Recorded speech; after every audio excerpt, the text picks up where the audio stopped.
ओम सर्वधर्मस्थापकस्त्वं सर्वधर्मस्वरूपकः आचार्याणां महाचार्यो रामकृष्णाय ते नमः।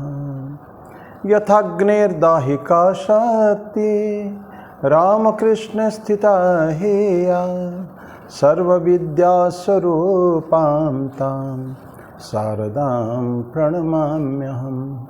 परतत्त्वे सदा लीनो रामकृष्णसमाज्ञया यो धर्मस्थापनरतो वीरेशं तं नमाम्यहम्।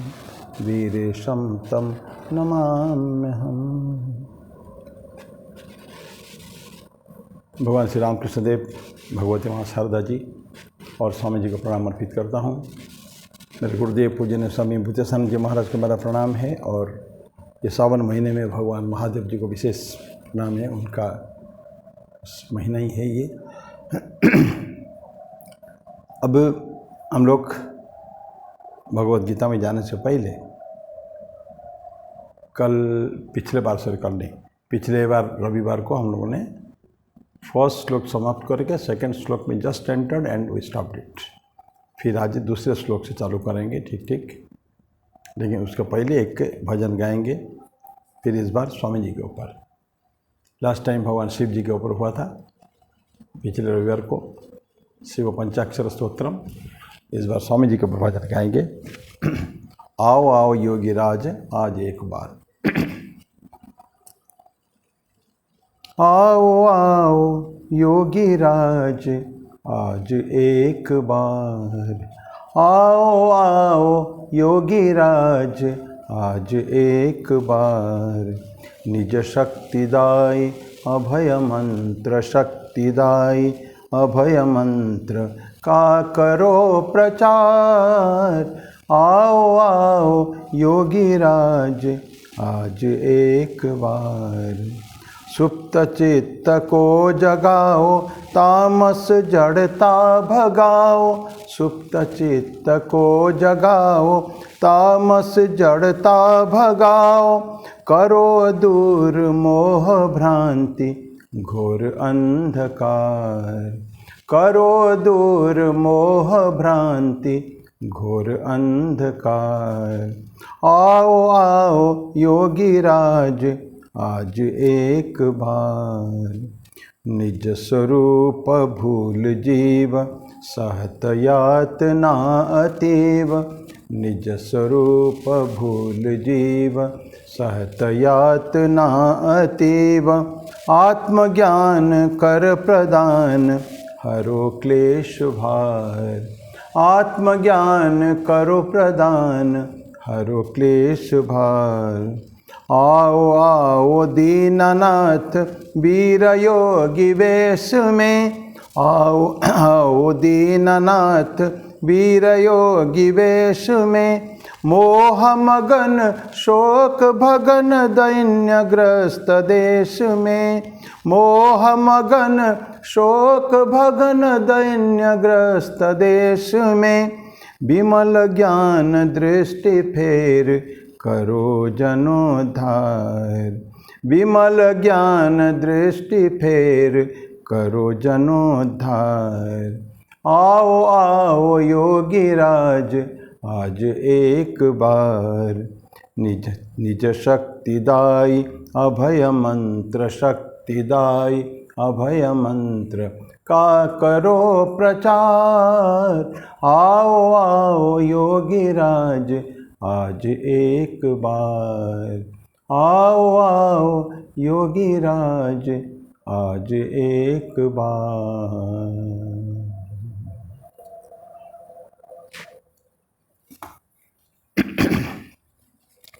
ये स्वामी बागीश्वरानंद जी के लिखा हुआ, नागपुर में थे स्वामी बागीश्वरानंद जी। बहुत भजन लिखे हैं, खुद ही संगीतबद्ध करते थे। And he was a very good singer. अभी नहीं रहे हमारे बीच में, बहुत पहले चले गए हैं वो। ये भजन को जो गाते हैं ना, इच्छा नहीं होती गाने के लिए। गाने में है, गाते हैं, बहुत अच्छा भजन है करके गाते हैं कभी कभी।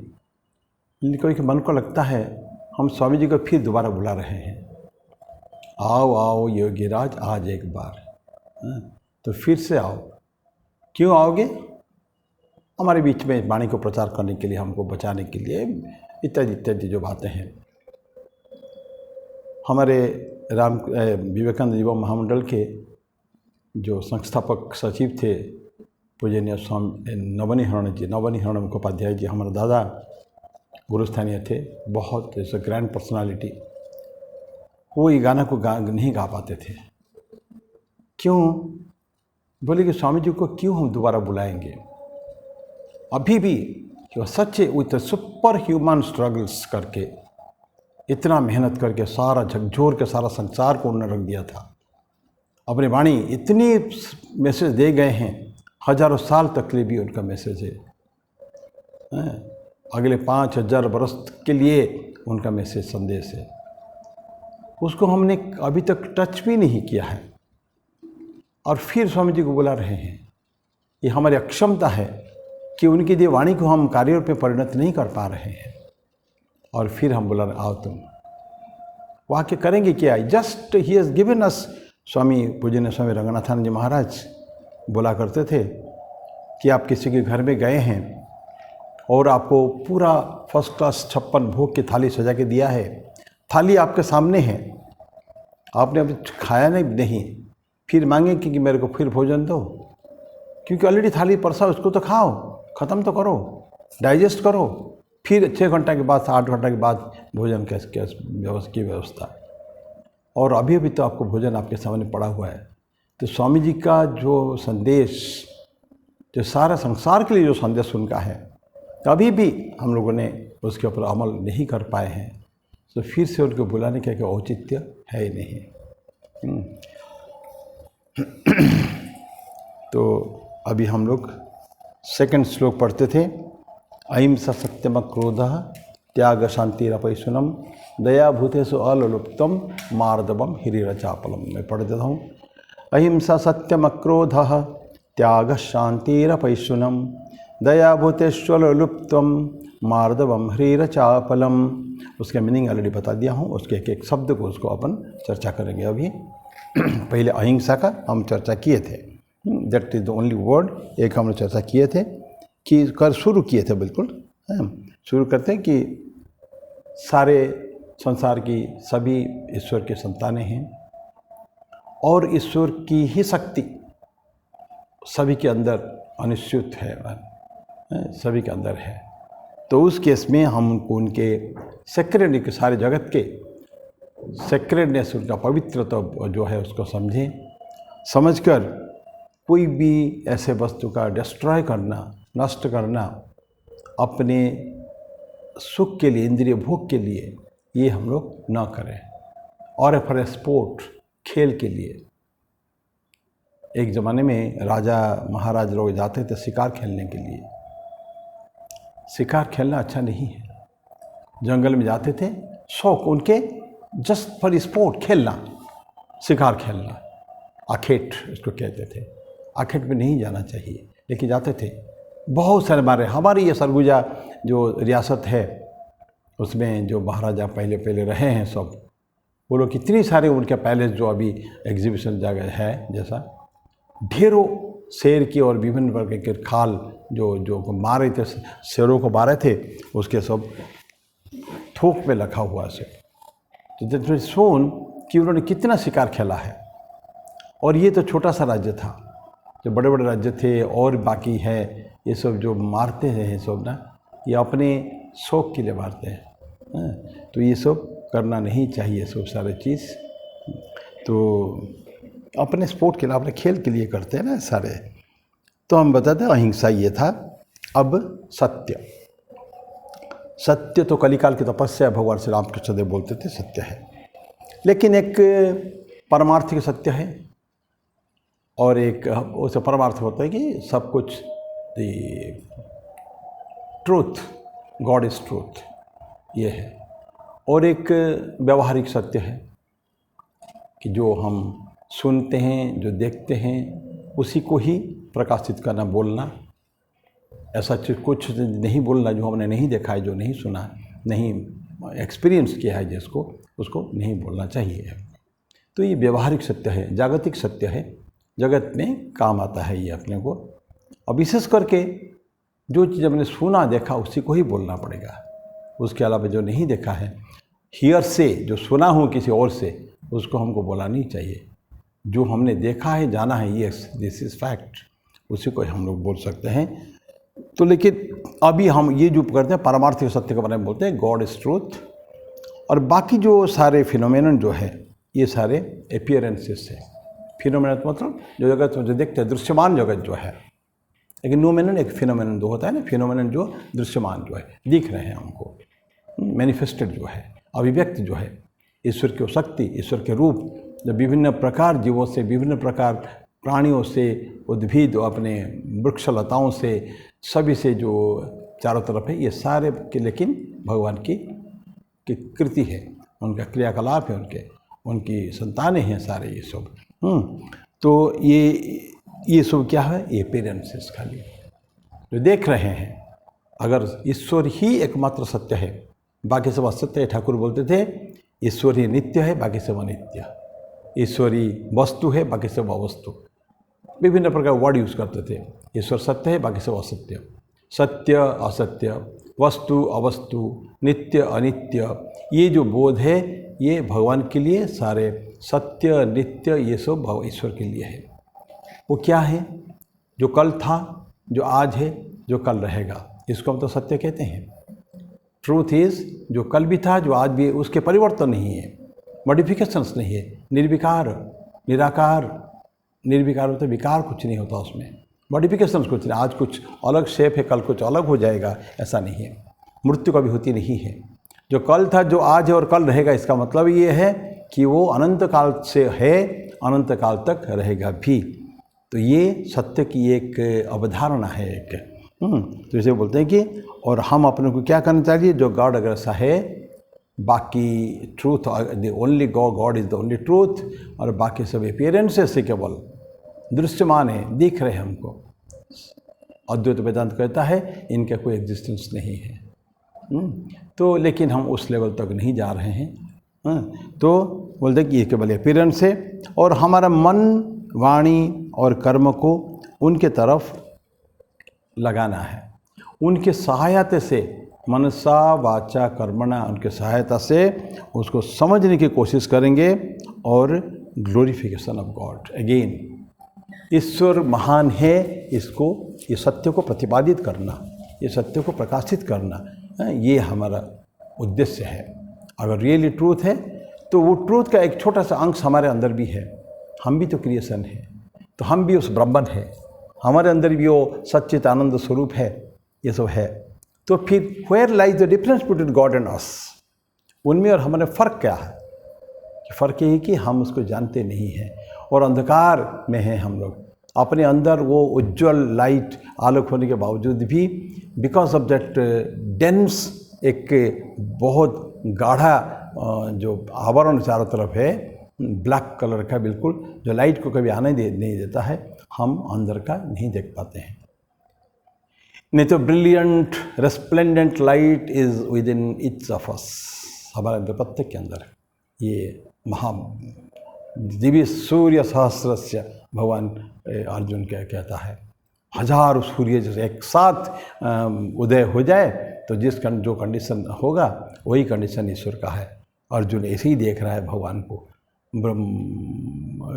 रूप दर्शन में, उनका जो विश्वरूप दर्शन जो होता है ना, भगवान कृष्ण दिखाते हैं अपना विश्वरूप, महान रूप, द ग्रेट फॉर्म दिखाते हैं। अर्जुन चकित हो जाता है, चकाचौंध हो जाता है बिल्कुल, देखिए इतना पावरफुल, इतना तेज। अब बोलता है कि दिव्य सूर्य सहस्र से भवेत युग पदुत्थिता, ऐसा बोलता है।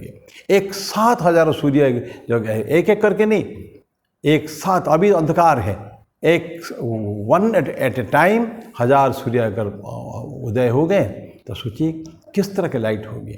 हम एक सूर्य हमारे पास है, दिन भर लाइट देता है। कभी कभी इतनी गर्मी हो तो अभी बरसात, कभी कभी रात तो थोड़ी हुई है तो भयंकर गर्मी अभी चल रही है अभी सूर्य का। तो ऐसा हजार सूर्य सहस्र से, तो ऐसा ये सब हमारे मन की कल्पनाएं हैं, तो वही हम उसको ग्लोरीफाई करेंगे कि ईश्वर के संबंध में जितनी चर्चा करनी है उनको हम वाणी के द्वारा कम से कम उनको लोगों को सुनाएंगे, हम उसको ना ग्लोरीफाई, उनका महिमा मंडन उसका करेंगे। तो इसे गॉड अगर ट्रूथ है तो जो भी कुछ कहे हैं करे हैं, जो कुछ करें, और ये ईश्वर के ग्लोरिफिकेशन के लिए होना चाहिए। हमारा करनी कथनी चिंतन सब कुछ ईश्वर को महिमा मंडित। अगर उल्टा दिखे, ऐसा कोई भी अगर कर्म मन से वचन से करें जो ईश्वर का महिमा मंडन नहीं करता है और उसको निगेट करता है, तो ये गलत है, वो झूठ है, वो बोलते ऐसा, ये सत्य अपने सत्य से हम बहुत दूर चले जाते हैं।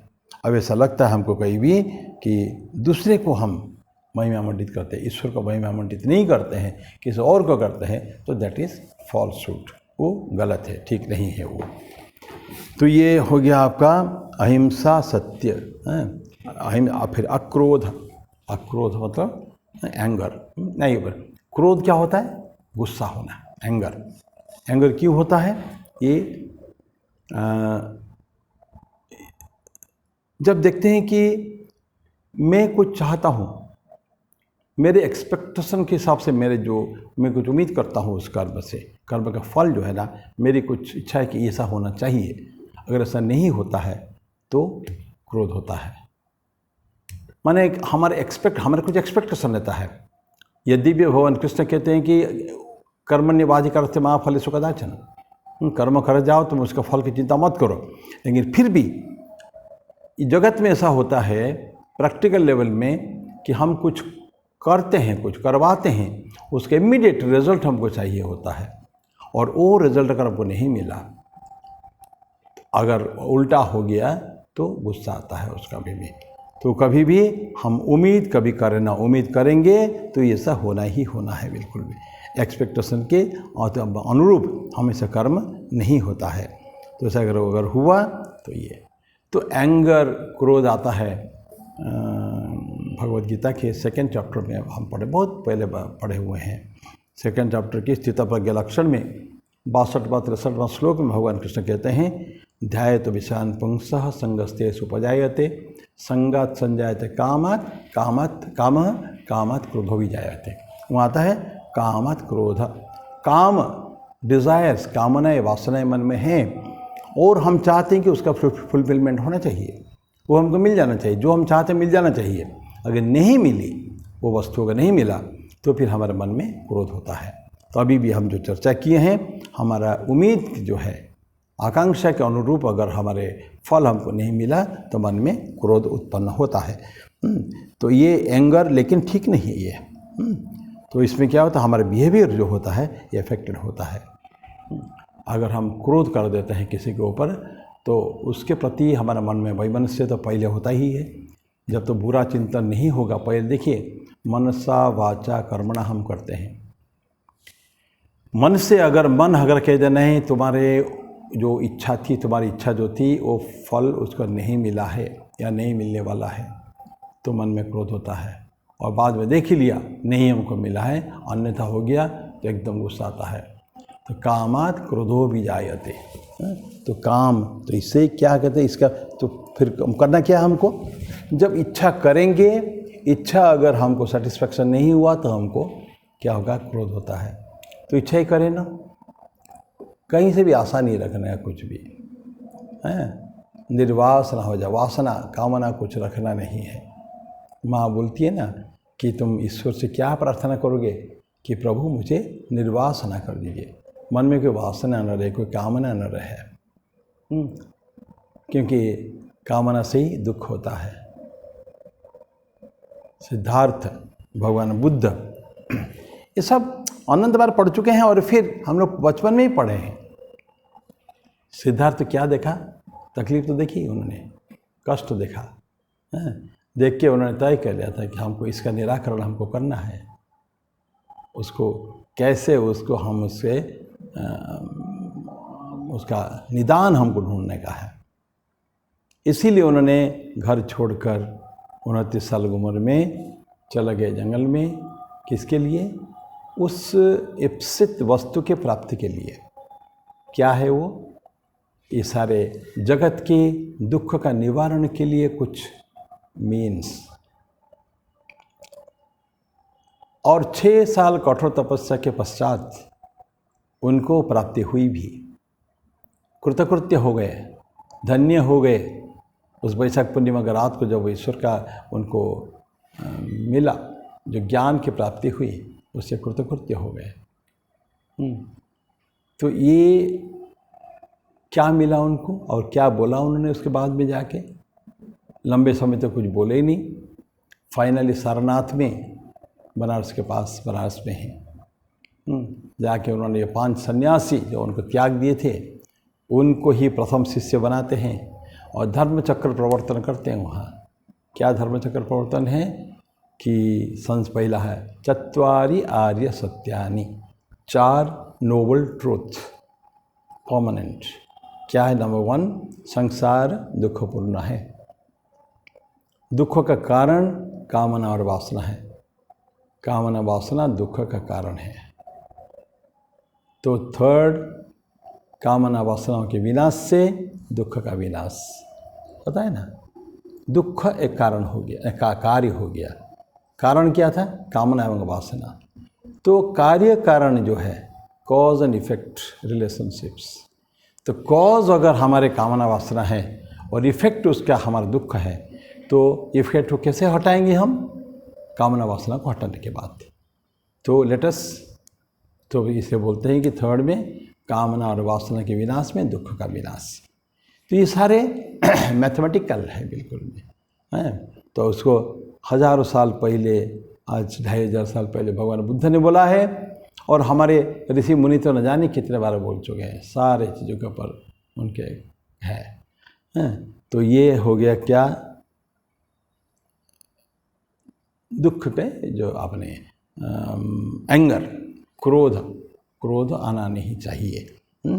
तो क्या बोलते हैं? असत्य, अहिंसा, सत्यम, अक्रोध। तो अक्रोध हम पढ़ रहे हैं ना, तो क्रोध नहीं आना चाहिए। तो हमको क्या करें?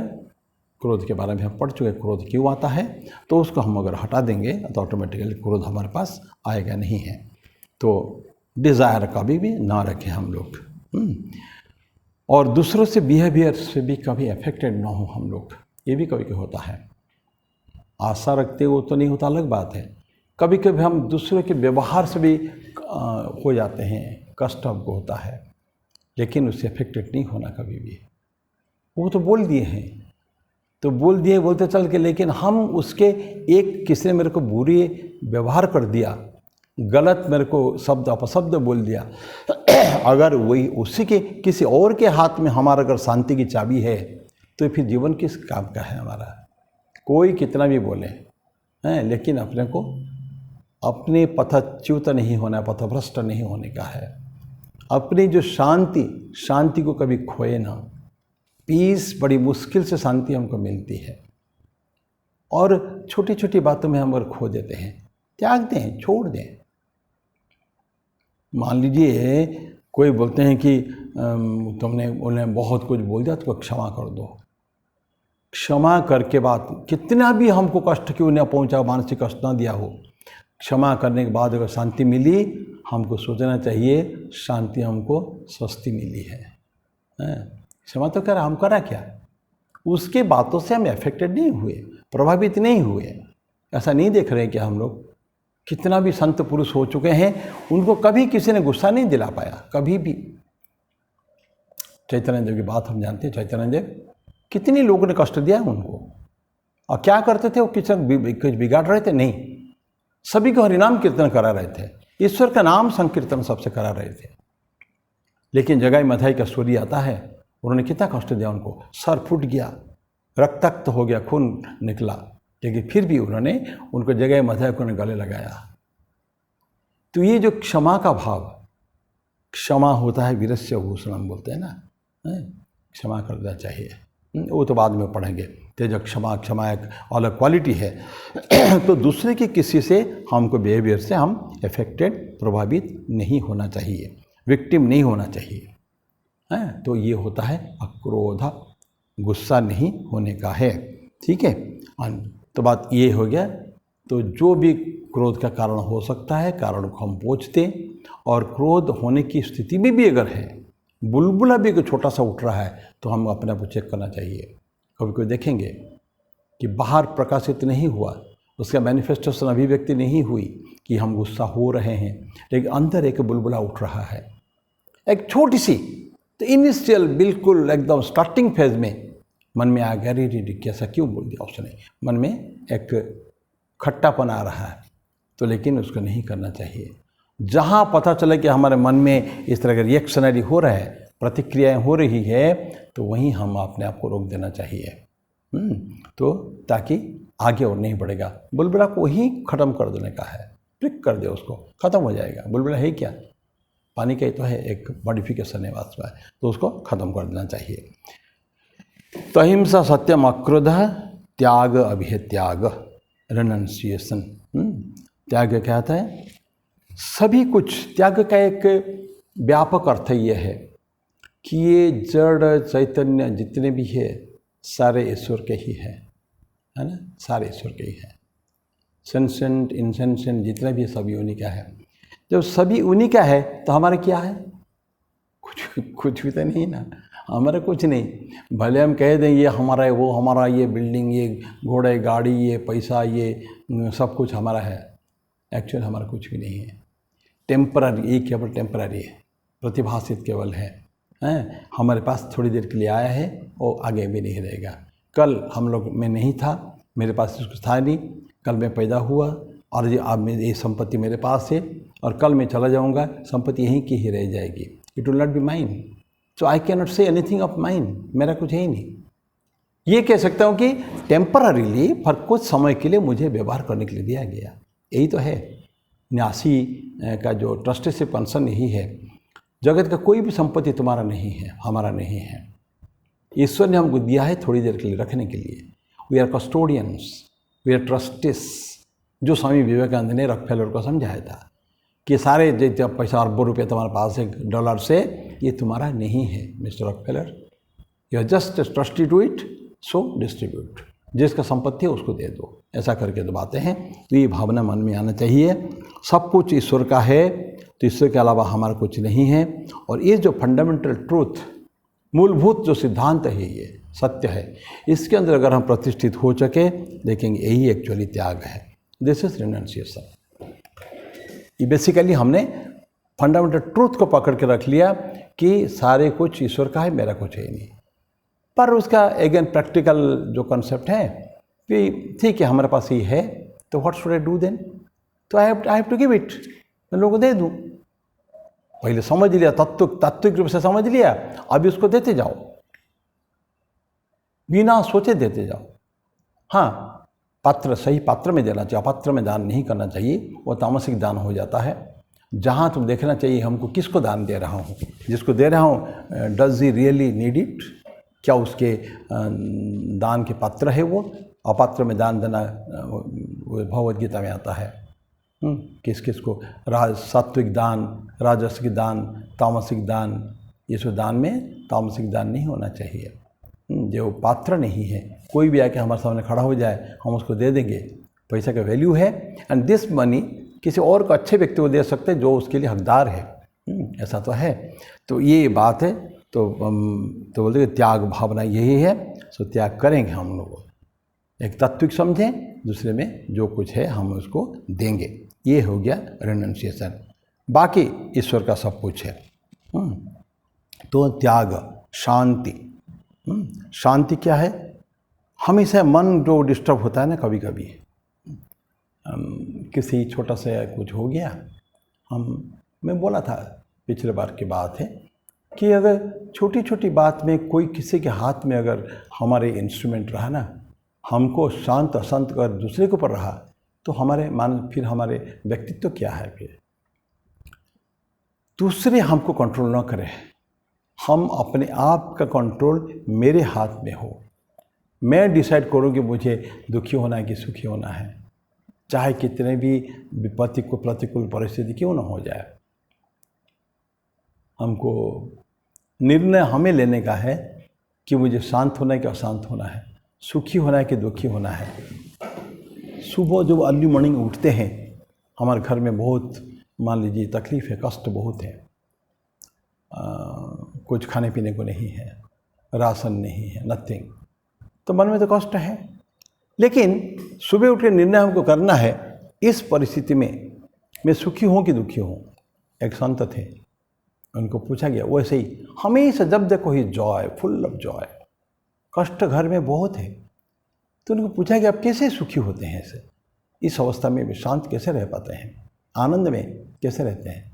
वो बोला कि देखिए मैं सुबह उठता हूँ मेरे पास दो ऑप्शन, या तो मैं आनंद में रहूँ या तो दुख में रहूँ। दुख में रहने से कोई फ़ायदा होने वाला नहीं है, क्योंकि उसका निदान प्रतिकार नहीं है। तो इसलिए मैं निर्णय लेता हूँ मुझे सुखी रहना चाहिए, आनंद में रहना चाहिए। आनंद में रहें तो उसमें दुखी होने की कोई बात ही नहीं है, खुश रहें हमेशा। तो ये by choice, not by chance. तो ये होगा त्याग शांति। फिर बोलते हैं कि अपैशुनम, त्याग शांति अपैशुनम। अपैशुनम क्या होता है कि पिसूनता मतलब दूसरों को बुरा बोलना, बुरा दिखाना किसी भी कारण से, कैलुमनी इसको इंग्लिश में कहते हैं। तो उससे डिसरेस्पेक्ट, दूसरे के प्रति का असम्मान का भाव, तो वो कुछ भी नहीं है। उसको किसी भी कारण से, कोई भी कारण को दर्शा के उसको बुरा दिखाना समाज के सामने कि वो ठीक नहीं है, ऐसा करके करना वो ठीक नहीं है। हमको उस व्यक्ति को बुरा भला करने से क्या अधिकार है हमको? हमें अगर अच्छा नहीं लगता है हम उनके पास ना जाएं। Again it is by choice. I don't like, मैं उसको चाहता नहीं ना, मैं उसके पास नहीं जाऊंगा, मेरा क्या काम है उनके पास। मैं जाऊं भी और उसको फिर झगड़ा भी करूं और उसकी बुराई चारों तरफ जगह करूं, तो अगर द फर्स्ट चॉइस इज़ उसके पास ना तो जाना है, ना उसमें कुछ व्यवहार करना है। और अगर व्यवहार करना कभी किए भी हैं, कई बार होता है ना कि अपने ही कोई व्यक्ति भी हो सकता है, वो अगर हैं भाई अपने याद रखें कि इतने सालों तक तो हम लोग साथ में रहे, तब तो कुछ खराब नहीं लगा। दैट पे इनहेरेंटली वो व्यक्ति में कोई बहुत ज़्यादा गलतियां नहीं है, मूलभूत रूप से तो उसमें गलती नहीं है। एक पर्टिकुलर सिचुएशन में हो सकता है कि गलती हमको नज़र आया हो, कि हमेशा जो व्यक्ति अच्छा करता है आज हो सकता है कि उससे बुराई हो गई हो।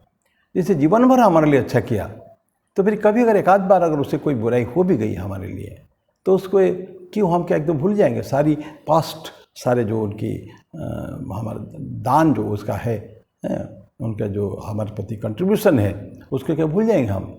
तो हम कृतज्ञ हो गए। हम लोग कृतज्ञता कहाँ रही? इतने जीवन भर हमने उसका मदद लिया है, तो अभी तो उसको अगर ऐसे just reject him and speak all evils against him, तो ये तो ठीक नहीं है ना। इससे तो ये बोलते हैं कि अपैशुन मतलब हमको मन में कोई छोटे छोटे ग्राउंड में उसको नीचे ना दिखाए। और ये सारे जो होता है नहीं, पिसूनता, ये जो दूसरे को बुरा भला बुरा बोलना, ये हमारी लो मेंटालिटी, मीन मेंटालिटी है ना, नीच मानसिकता के कारण होता है। ये हम उसको अच्छे नहीं देख पाते हैं, या जेलसी होती है बहुत ज़्यादा, सहन नहीं कर पाते उसको, तो ये सब भावना के कारण ही होता है। तो हमें अपने आप को वो करें, डिवाइन ट्रेट अगर हम हमारे अंदर है, ये तो जो बुराई हमारी तरफ से होगा कब? जब हमारे अंदर डेमोनियक ट्रेट से। ध्यान रखें, हम लोग अभी दैवी गुण की बात कर रहे हैं। दैवी गुण मीन्स ये पिसूनता नहीं होना चाहिए, अपैशुनम। इसलिए क्वालिटी क्या है? अपैशुनम, पैशुनता पिसूनता नहीं है। दैट मीन्स हम डिवाइन ट्रेट का यूज़ करते हुए कभी भी गलती उस व्यक्ति की, किसी के बारे में हमको ना तो बोलना है कभी भी। अगर हमारे साथ कोई गलती हुई भी, उसको लेट अस टॉलरेट, उसको सहन कर लें। सहनशीलता बहुत बड़ी बात है। तो ये छोटे दिमाग ना रखें हम लोग, मीन मेंटालिटी कभी भी ना रखें, तो ये हमको ध्यान में रखना पड़ेगा। देन भूतेषु दया, क्या दूसरा श्लोक है? अहिंसा हो गया, सत्यम हो गया, अक्रोध, त्याग, शांति, अपैशुनम, ये तरह हम पढ़ चुके हैं। अब दया भूतेषु, भूतेषु दया। तो अभी समाप्त करेंगे इसको बोल के। सब ये बहुत बड़ा क्वालिटी है, ये बहुत बड़ा गुण है ये। सारे प्राणियों में दया, कंपैशन, एक दूसरे को कष्ट देखेगी, क्योंकि अगेन फिर ध्यान रखें सभी अपने ही हैं, कोई हमसे अलग नहीं है, ठीक है। तो ये ईश्वर को जो भी है सभी उन्हीं के ही है सारे। तो दूसरे को डिस्ट्रेस, किसी को अगर कष्ट में देखा हमने, थोड़ी सी भी कष्ट होता है तो मन में एक सडनली एक सिंपैथी का भाव होना चाहिए, फेलो फीलिंग ना, फेलो फीलिंग, अपने भ्रातृत्व का भाव, हमारे भाई है ये भावना। अगर इंसान है तो हमारे भाई बहन है, अगर कोई और जीव है, कोई इधर मनुष्य इतर अगर जीव है तो ये हमारे, ये भी एक सृष्टि के जीव है, ईश्वर की ये भी संतान है। जैसे मैं भी ईश्वर की संतान हूँ तो वो भी एक ईश्वर की संतान है। ये भावना मन से इमीडिएटली आना चाहिए जहाँ हमने किसको दुख में देखा। तो देखिए फिर उसके बाद हम क्या कर सकते हैं उनके लिए, उसके लिए क्या बेस्ट जो निदान क्या कर सकते हैं उसके लिए। हम तो कष्ट तो हो गया। ये जो सिंपैथी और एम्पैथी, सिंपैथी क्या है, दूसरों को देखा कष्ट हो रहा होगा ऐसा करके, वो कष्ट हमने कभी फीलिंग नहीं की, हमने उसका अनुभव कभी नहीं किया है, लेकिन हम सोचे जानते हैं कि 3 दिन तक भूखा रहने से बहुत कष्ट होता है। तो हमने देखा कि व्यक्ति भूखा है, खाने को कुछ उसके पास नहीं, एक दाना भी नहीं है, तो ये क्या हो गया, दिस इज सिंपैथी। लेकिन हमको होना चाहिए एम्पैथी, सहानुभूति, सह अनुभूति। हमको उस लेवल पे उतर कर जाके जिस कंडीशन में वो है उसी अवस्था में अपने आप को रह के उस जो कष्ट उसको हो रहा है, कष्ट को जब हम खुद फीलिंग करेंगे, मैं भी भूखा रहूँगा 2 दिन मैं भी नहीं खाऊंगा, होने के बाद सब कुछ, because that person my brother और sister he doesn't have anything for last 3 days, तो मैं भी 3 दिन नहीं खाऊंगा। तब हमको पता चलेगा कि एक्चुअली भूखमरी होती क्या है। दैट इज कॉल्ड एम्पैथी, सहानुभूति। ऐसा सहानुभूति होना चाहिए, सिंपैथी जब होगा तो इसको कहते हैं दया भूतेषु, मनुष्येषु नहीं बोला, भूतेषु, कोई भी जीव हो सकता है। बाकी है दयावती अललुप्तम मार्दवम हिरीरचापलम, ये सब क्वालिटी से ये अगली बार हम लोग चर्चा करेंगे। तब तक के लिए मैं मेरी वाणी को यहीं विराम दूँ। धन्यवाद, फिर अगले रविवार को मिलेंगे।